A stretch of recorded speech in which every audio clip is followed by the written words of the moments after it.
জীবনে কখনো হতাশ হবেন না। জীবনে যাই হয়ে যাক না কেন কখনো হতাশ হবেন না।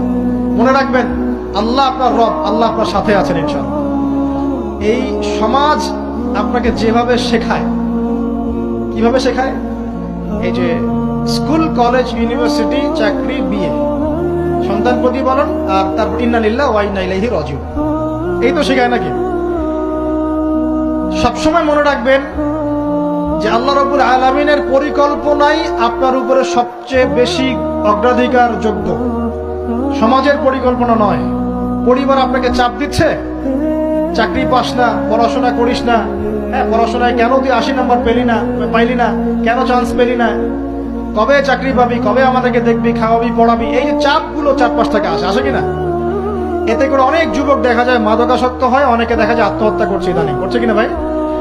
এই শব্দটা থেকে আমি এই পয়েন্টটা আজকে লিখেছিলাম যে ভুলেও আল্লাহর প্রতি বিশ্বাস এবং তাওয়াক্কুল হারাবেন না। সমাজ যেভাবে শেখায়, সমাজ চারপাশে যে চাপ আপনাকে দিচ্ছে, এই চাপে নিজে গা ভাসিয়ে দিবেন না।